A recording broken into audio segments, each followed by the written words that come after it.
Catalunya Informació. Una nevada de postal que va generar problemes de mobilitat a diferents punts de la demarcació, problemes que persisteixen ara a alguns pobles, entre ells Prades. L'entrevista de Catalunya Informació. Lídia Vargas, bon dia. Hola, molt bon dia. Alcaldessa de Prades, com s'aixeca avui el poble? Encara blanc? Blanc i congelat. Blanc i congelat. Prades és el poble de la demarcació on sempre hi ha les temperatures més baixes. Què tenen avui? Quants graus? Avui al matí, quan ens hem aixecat, estàvem a 4,9 graus sota zero i temperatura de sensació menys 11 graus. Menys 11? Sí. Menys 11 és molt... Temperatura de sensació. Sí, la sensació tèrmica, sí. però tu la notes, que és molt baixa. Menys 11 és molt... La noto i ara estic aquí a la plaça, vull dir que la noto perfectament. Al terra de la plaça blanc? Sí. Al costat de la font, tot blanc. La imatge és preciosa, la neu deixa imatges precioses. Però també, alcaldessa, però també dificultats. Vostès tenen algunes carreteres gelades. Com estan?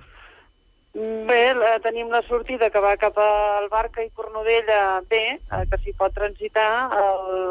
L'altra sortida doncs, no està gaire bé. Cap a Vilanova de Prades doncs, la carretera està malament i cap a Fonts doncs, també. Els cotxes hi han transitat amb cadenes, però bastant dificultat.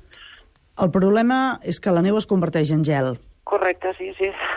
El problema és això, que ara ja és gel, vull dir que s'ha d'anar en compte, s'ha d'estirar molta sal i que vagi la gent amb molta precaució. Hi ha molt de gruix? Home, sí, ahir al final s'hi van posar uns 30 centímetres, vull dir que Déu-n'hi-do, sí. Avui la previsió és que no faci tant de fred, però és difícil que avui quedin netes les carreteres. Com ho veu? Home, jo penso que sí. Sí? Totes? Hem de tenir una mica de paciència, però penso que sí, vull dir que aniran fent. El que passa que ahir, com que va nevar a tot arreu, doncs és evident que hi havia molta feina.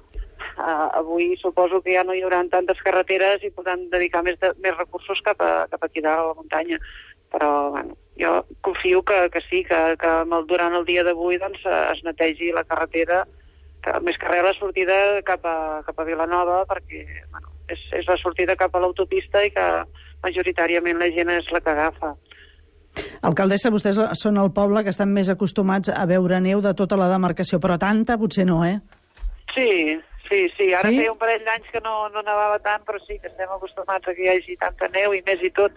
Vull dir que no passa res. Estem avasats, això. Lídia Vargas, alcaldessa de Prades, moltes gràcies i bon dia. Molt bon dia. Gràcies a vosaltres.